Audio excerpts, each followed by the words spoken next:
Hello, and welcome to another installment of Dudes on Dudes Presents. Now, I know what you're thinking. It's not that kind of video.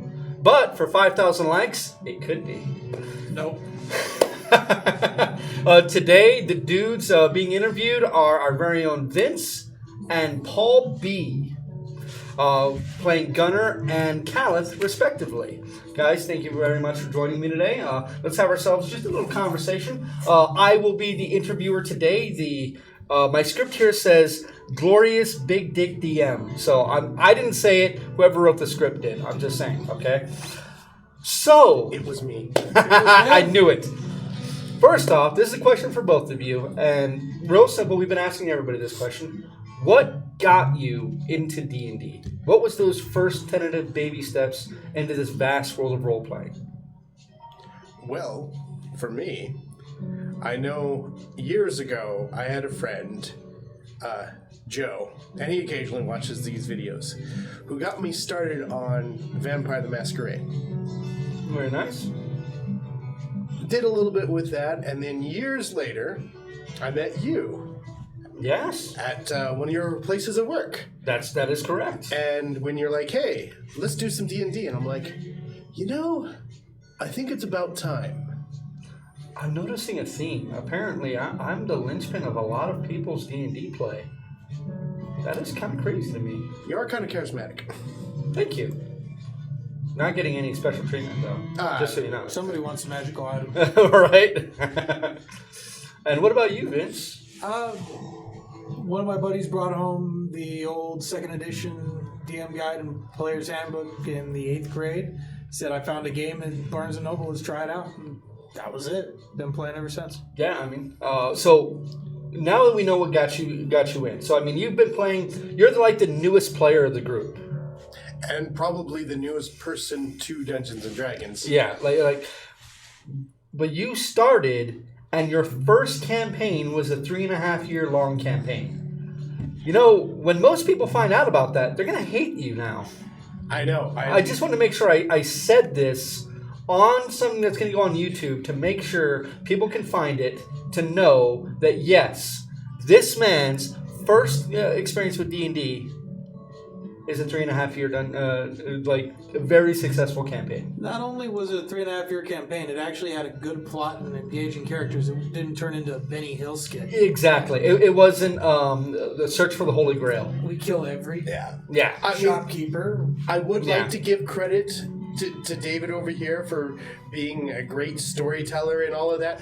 But obviously, since, that was, a good 3.5-year one, and we're starting on another great one. Obviously, it's me. Well, so far you are there's some commonalities between both of those campaigns. Thankfully, we're all basically the commonality. So here's hoping that continues going forward. So, what keeps you coming back week after week, month after month, and for you especially year after year to Dungeons and Dragons or to role playing? I live here. But what keeps you playing? Okay. Smooth, dude. Yeah. Smooth. My thing is, I love fiction. I love to read. I write. But playing D&D is like creating a story with your friends. You're all active participants in the creation of a novel, basically. Yeah. So it's getting to see it evolve from multiple points of view and multiple mindsets, and be a part of the movie as it unfolds. So you like the group storytelling aspect the most. That's like the thing you like the best? I think that's my favorite part of it. It's cool to, roll some dice and get some combats in that shakes it up a little bit. For the most part, though, it's the story that does it for me. Very nice, very nice. And what about you, new person to D&D? Well, after that first 3.5-year experience, starting this next one here, it's been just the same kind of almost whirlwind excitement kind of experience that just ends on a cliffhanger, and I want to come back just to know what my character's going to do the next time. So it's like watching a good show, but being part of that good show. Yeah, even though I'm the one making that character, I still am so curious as to what he's going to encounter next to do. The difference between it and a good show, I think, is no matter how good the show is scripted, there's people coming up with what happens next and how it fits into the plot line, as opposed to D&D where we don't know what the hell we're gonna do next. Yeah. You've got some tracks, but sometimes we just go right off of them. Yeah, I mean, especially with the way that I built and structured this campaign, it's you guys really drive the story forward. That might not stay for the entire campaign. Eventually, it may morph more into traditional story, but in the beginning, especially we're going on 14 episodes in. It's been just your guys' decisions that have really pushed everything. Well, everything's got plot lines that firm up, but Yeah. you always get those moments where everybody thinks a character's going to do something except for the guy who's running the character. Exactly, right? And it's cool that, like, in a TV show, a lot of times you can look in to see, like, interviews and how they feel about their character and stuff. You can't really do that too much here. Because, I mean, if you ask him a pointed question and he gives you a pointed answer, it could just ruin the experience. But you don't need to ask what they think their character would do in a situation because their character's doing it. That's true. That is very true. All right. Sometimes it pisses me off, especially when it's like, no, you dumbass, that's money. But, at the end of the day, it's more fun. Nick is technically our newest member of the campaign that we've been doing. How do you guys feel like Nick is settling in? How do you think he's doing so far? I think he's fitting in. I think he's adding a new element to the group. It's a little unpredictable, a little wild, but it spices it up. It's like throwing some cayenne in the soup. Right.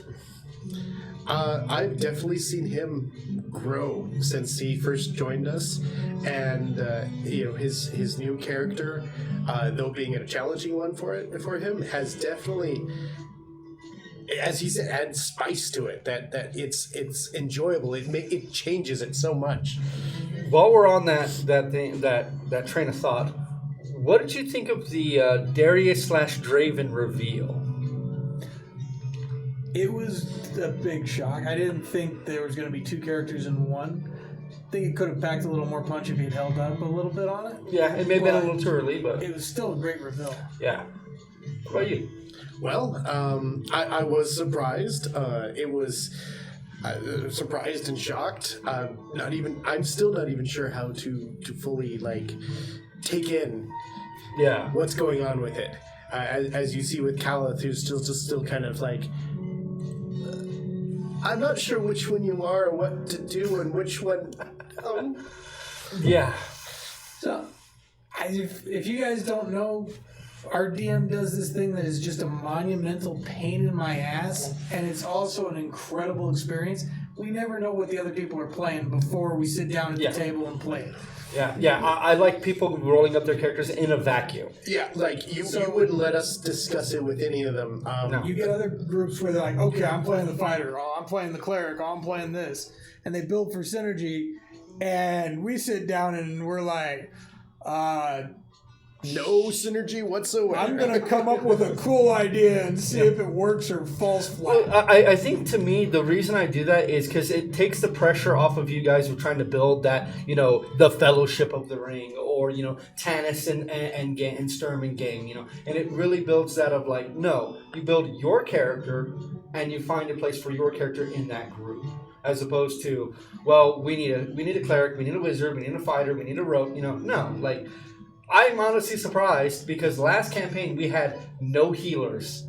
For the first half of the entire campaign, no one could heal more than maybe a D8 or 2D8. You're welcome. Then you came in and you could heal more, but you were still I'm not mainly a healer, I'm mainly this. I'm gonna burn so we had no dedicated healer for the entire campaign. I could have been a dedicated healer. But I like to burn shit. Exactly. I'm surprised Joe's the only one that rolled up a healer. I'm not surprised too much that he rolled up a healer. I am life healer. That is my thing. I expected one or two other people to do that too, to be honest. Because of last time? Just because of last time. So I'm glad it didn't happen. I'm glad we got the exact group that we got. As you guys were telling me how you were building your characters, your ideas that you guys had, I was open at Trello making notes, the things that I had to do for you guys to keep it interesting, and I was blown away by the characters you guys were coming up with. Not to disparage our last campaign, I think you guys had a lot more time to marinate on the characters you created this time. So they weren't as thrown in like the last time. Like the last time, we had no backstory starting off because it was supposed to be a one-shot. It was supposed to be 3 game sessions and we're done. I didn't have a backstory starting off, and I came in a year and a half late. Exactly. But it was more like, hey, you called me, and you're like, hey, we have a couple spots. You want to play? Do you know anybody that wants to play? Yeah, so we grabbed you and Kyle. Yeah. And I said, hey, I don't really want to think of a backstory right now. Can I have amnesia? Yeah, and yeah. you were like, yep, let's do it. Gotcha, Yep, let's do it. Let's do that. That makes it easy on me. But this one is so, the backstories of the characters are so integral to everything that's happening. It's been fun. It's been real fun so far.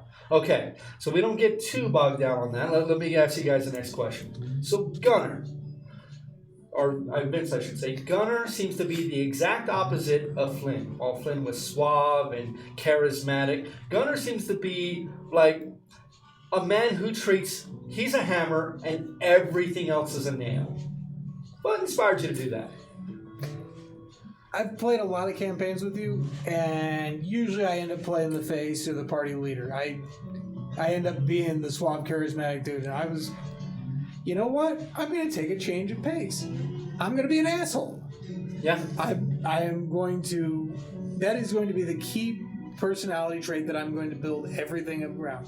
I'm not going to have the crappy charisma because I got my face stuck in a forge or something. Yeah. I'm going to have the crappy charisma because I just don't say the right things.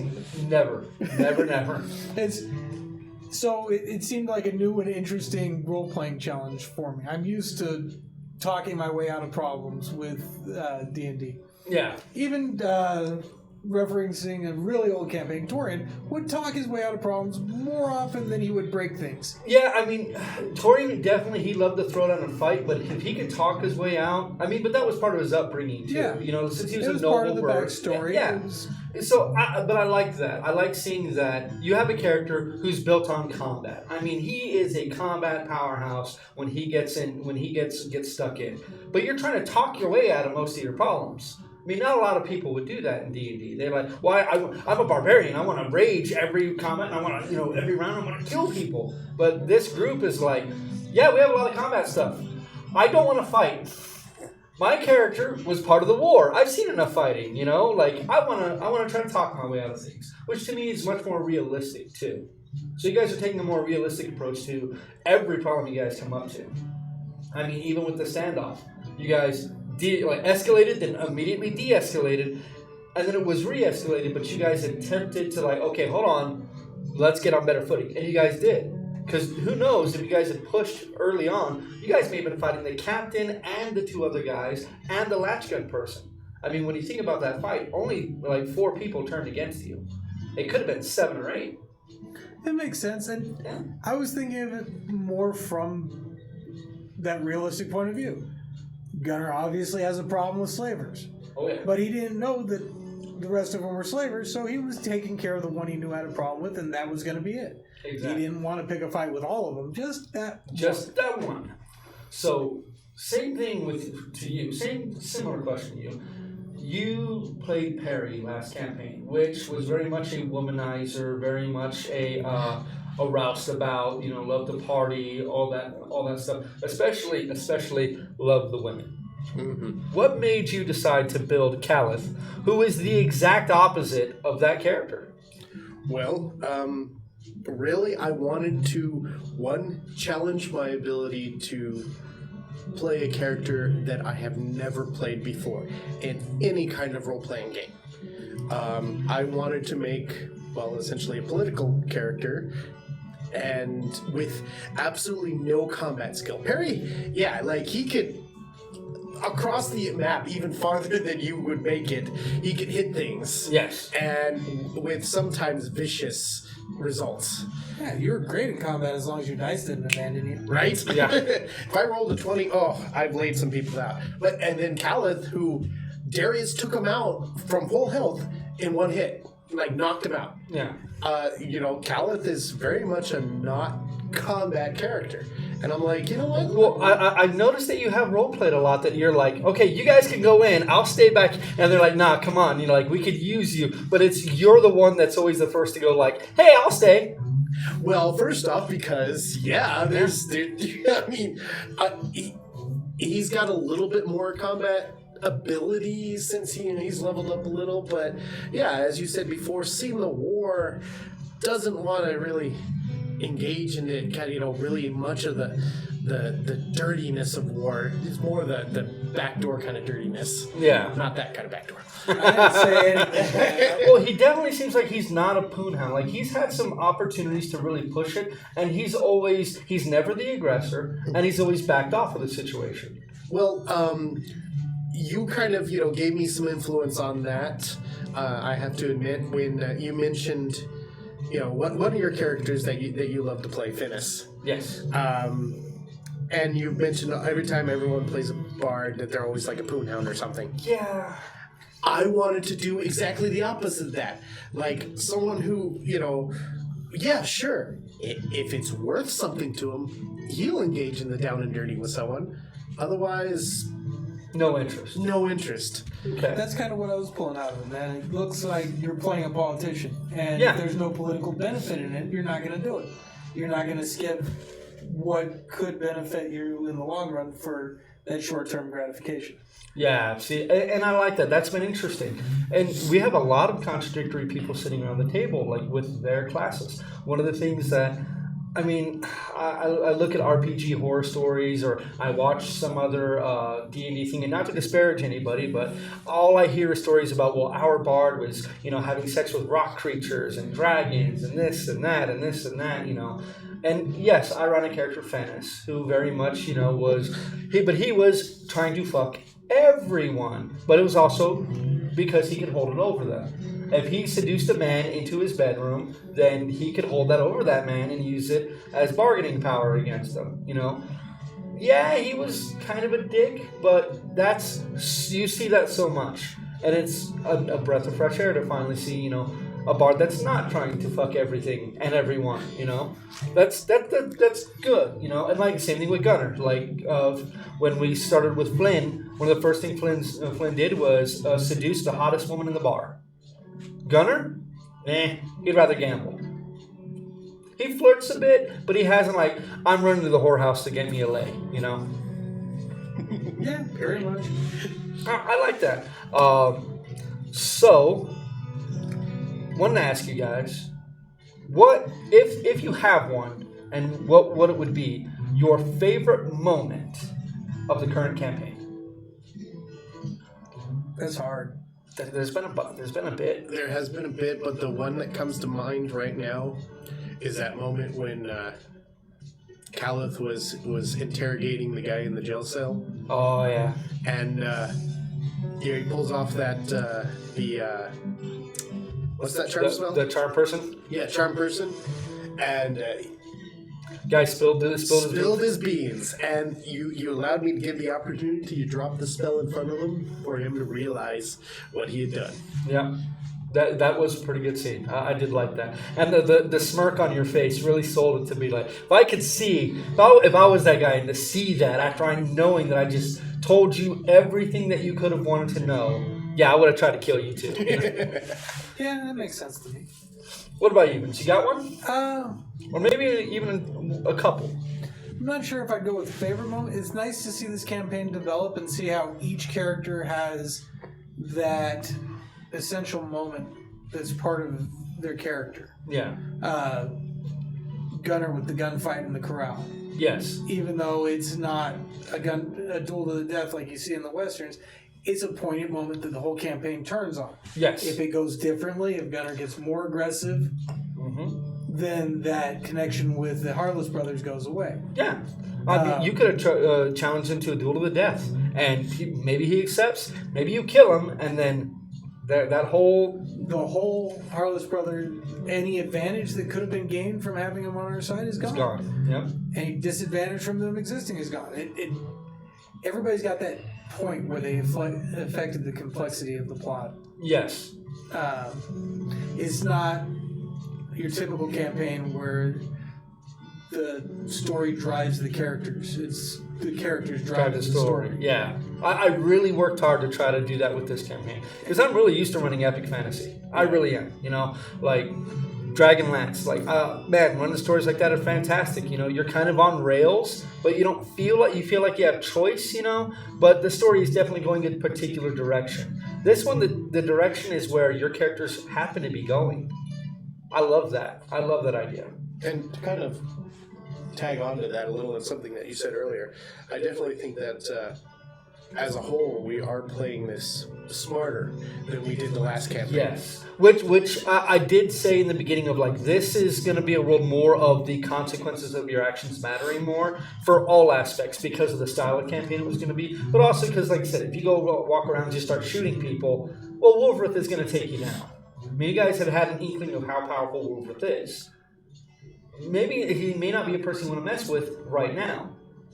I mean, there's a lot of give and take there. You know what I mean? And it's also, you look at you people around there. Somebody starts trying to kill somebody or starts trying to be an asshole, the rest of the group may be like, nah. Even if they're just like, okay, you go your own way, we're done. Even that could just be, well, that's that character gone. That character's now an NPC. I think it's a little bit of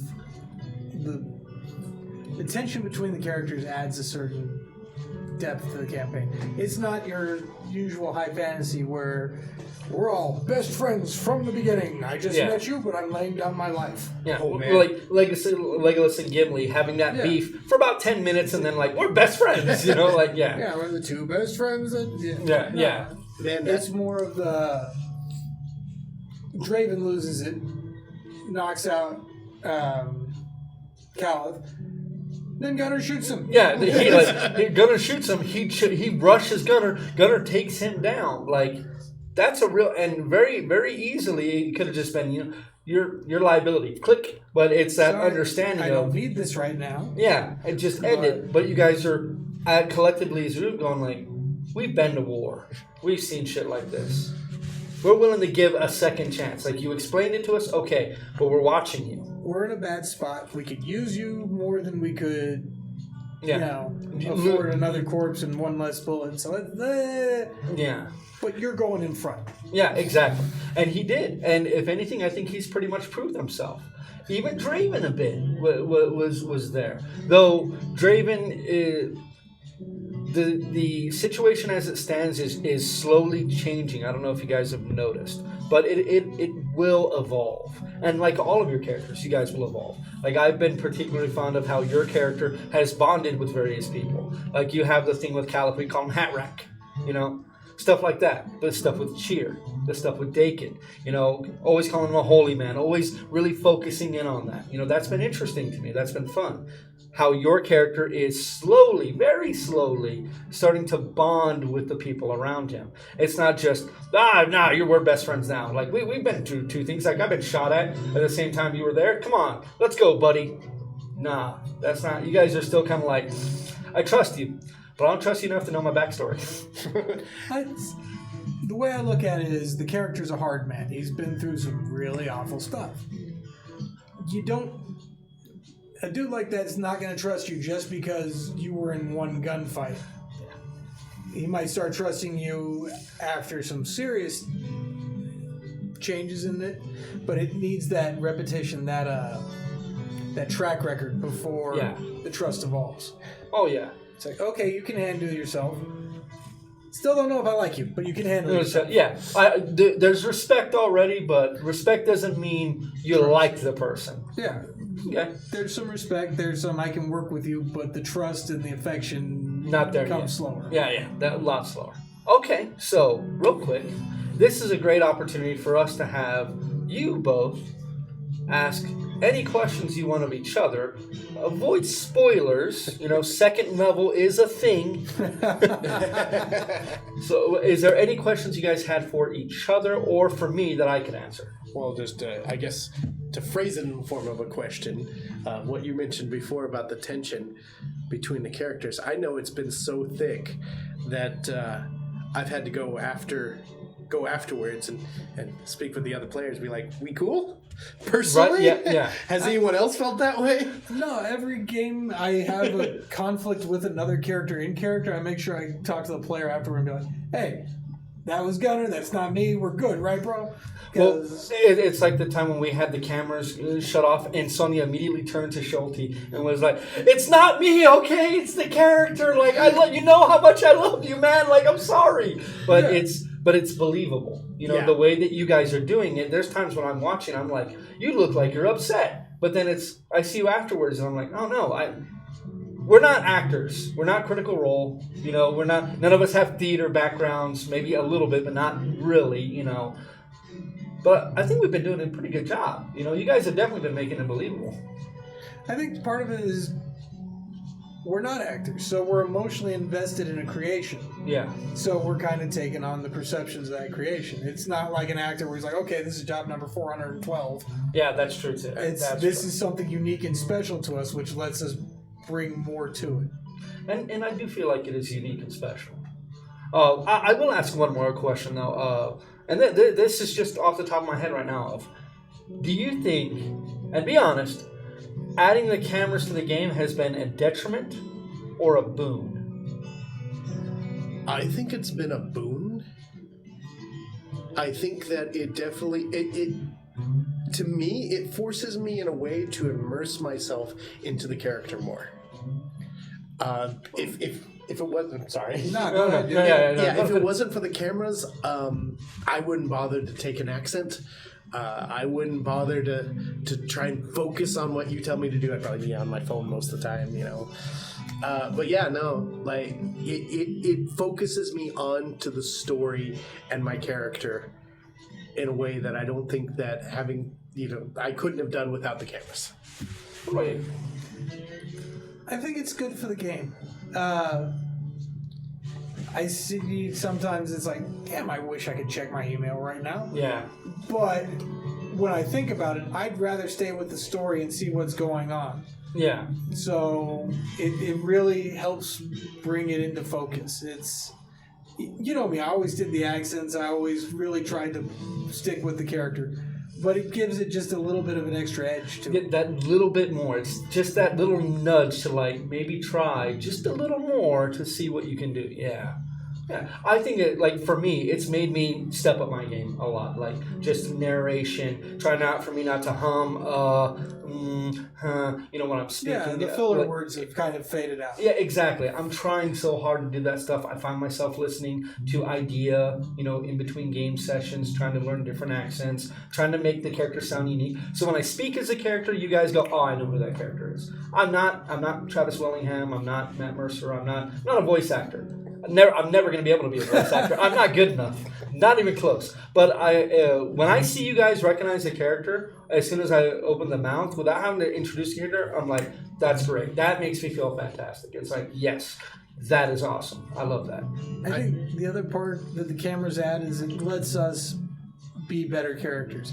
Because if I miss a session and I come back and I'm like, what the hell happened? Yeah. But I'm not like that. I can go back and remind myself what happened 2-3 game sessions ago, especially if we know we're going to interact with the character. I know we love our fans, but, you know, we can also look back. It lets me be better at being Gunnar because, shit, he would remember because he did it 2 days ago.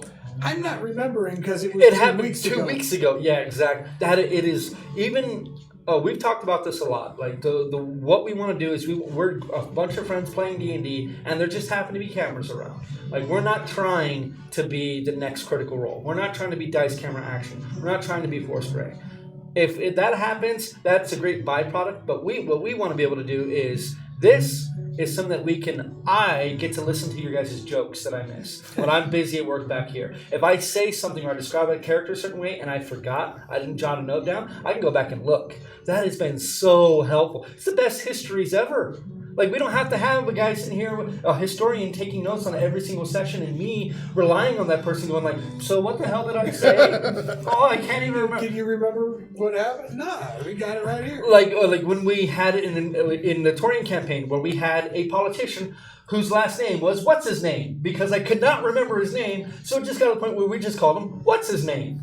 And that became the character's name for the campaign because I could not, for the life of me, remember what the hell I called him 6 sessions ago. 5 different names throughout the campaign. Yeah, because he was a central character. Yes, he was super important, and I kept changing his name, and I realized it was like, oh my God, why do I keep losing these notes? And now we go back onto YouTube. Well, and every week I listen to our last session and I hear you guys talking amongst each other, subtle things that I miss. Because what I love is I love to be able to sit back and basically be the audience. I love to watch what you guys do. But I don't get to do that much because as you guys are talking, you've let a couple things loose that I'm like, oh, I need to write that down. Same thing with you that I'm like, oh, I need to remember this. I'll open up Trello, I'll add it to your folder of like, ooh, that was interesting. I need to remember. Right now I'm trying to figure out what those were. Exactly. But if I'm doing that, as soon as I start that process, I'm missing what else is happening, and I've missed a lot of jokes, and this has been great for me, and I appreciate you guys coming on the journey with me. I mean, it's not something you guys had to do. You guys could have been, we did have, to be spoilers, we did have a couple of players bow out of the campaign because they did not want to be on stream. They decided that this is not for them. This is not how they want to play D&D. And we respectfully, we parted ways amicably. They understood. They understood what we wanted to do. But it wasn't for them. And you know what? That's fine. I'd rather have a bunch of people who treat this how you said. It's just that little bit of push just to be a little bit better. I like that. I wouldn't even think of it as a push. I'd think of it just a little bit of oil to make things smoother. There you go. I think of it as that fruit that's just a bit higher to reach for. Exactly. So you got to get on your tippy toes just a little bit. It's either a reward or it's an aid to get things moving just a bit better. But whatever it is, it adds a certain something to the campaign, man. And we've had much better attendance this time than ever before. Because constantly, and before we got on stream, we'd have people not be able to show up. Constantly. Like, I'm going to go watch a movie tonight instead. That shit would happen. Now, it doesn't really happen. I know I've been guilty of that a few times before. But now, people don't miss. People want to be here. Yeah. And that's just that little, I feel very lucky to have met you guys and cultivated this group over a decade at this point. That has about how long I've known you. Yeah, about a decade now. And to have a cultivated group like awful this. Campaign that we both played. Yeah. Oh my God, that was terrible. It's because I wasn't there. But something that built into something. That first game session we played. People badmouth 4th edition D&D, but I will always remember it fondly because of that campaign. I will always remember it fondly. No, it wasn't 4th. It was 3.5. It was 3 that we started with. We had that one dude that wanted to use a hand axe. Yep. Awful. Yeah, it was. But that's how we met. And if it wasn't for that, because we got to talking to each other for hours about horror stories of D&D that we've been through. And I've been through a lot. Good campaigns and bad campaigns. And sadly, the bad ones were kind of outweighing at that point. Yeah, but I think we've had some pretty good success over the last decade. That I think I've definitely had more good D&D than bad D&D lately. But then again, I also don't join a lot of pickup groups anymore. I know that's sad to say, stuff like you found the spot Adventures in League. D&D that you like, man. Yeah. You like being behind the screen. Yeah, people ask me all the time, like, "Hey, man, you want to play? Do you need a DM? I'll DM for you." But when it comes to play, I play a certain way that will chafe certain DMs, and I understand that. But if I find the right DM, oh yeah, I'll play under like the other Paul. He can run some games. I can play under him because he can take what I do in stride. Because I'm very much that I play unpredictable characters. Well, I've played with you. Yeah, unpredictable as hell. That's what I do. And some DMs hate that. And some DMs thrive on it. I really need to get into a game with you where you're a player again. Well, one of the things we're going to do here with Dice and Dudes, and spoiler alert, coming up very soon, we're going to have a Call of Cthulhu game. We're going to start doing one-shots. And whoever wants to get behind the screen and run a one-shot, more power to you. I'll sit in as a player.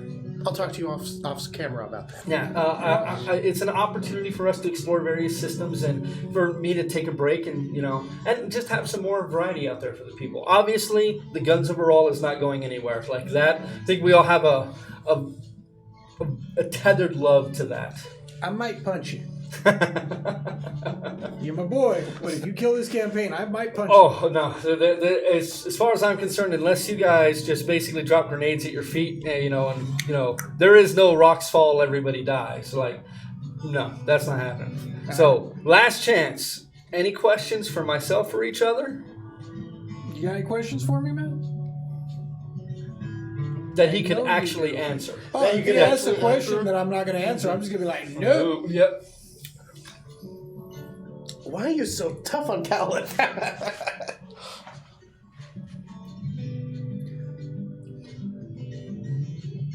Why is Gunnar tough on Kallith? That's a nope. That's a nope. Okay. You gotta figure that one out on your own. That's got some plot implications that I'm not going to tell you. Or any questions for me that you think I can answer. You want to give any spoilers away? No. No, actually, If you're gonna do that, I'm leaving the room because I like hearing them as they come. Nah, I've just been real happy with the way things are going and real excited about the campaign. Well, I think that's going to do it. For the next episode of Dudes on Dudes, we're going to try out something new. What we'll do is every probably 4 or 5 game sessions. We were thinking about 10, but we probably want to do it a little earlier than that. We don't want to copy Critical Role. We don't want to do Between the Sheets. We don't want to do Talks Machina. We don't want to do anything like that. But we do want to be able to have people ask questions of what the characters were thinking, of why they did certain things at certain times. So it's not really going to benefit for us doing waiting 10 game sessions, because then it's like, hey, in episode 4, why did you do this? It's like, dude, that was 3 months ago. I have no idea. I barely remember, So we'll probably end up doing something like that. It might be every other week. It might be once a month. I'm kind of thinking probably once a month. We'll have some questions from the audience. We're not a big channel, but we got some people that want to ask some certain questions answered, and if we get a particular number of questions for a certain character, we'll make sure that we have them on, definitely. But if we can get 3 or 4 people together, we can ask a bunch of questions and have a good time. Is there a good place to ask these questions? Yes, you could ask us. You could ask during live streams on either Twitch, Mixer, or YouTube. You can go to the Dyson Dudes Facebook page. You can send us a direct message, or you can leave a post. You could tag us in any post that you like. We're also on Instagram and Twitter, so you could DM us on Twitter. You could DM us on Instagram. We're in all of that stuff. We are setting up a Patreon account right now, so those of you very, very generous and lovely people that want to throw a few bucks our way to say thank you, for the entertainment, then we will not say no to that. It'll allow us to either buy chips and sodas, or maybe save up and get us some better mics. So think our show quality's got a lot better, but it can always get better. But I think that's going to go ahead and do us tonight for Dudes on Dudes. Thank you all very, very much for joining us. Episode 4, be watching out for it in the next couple of weeks. Good night, everybody.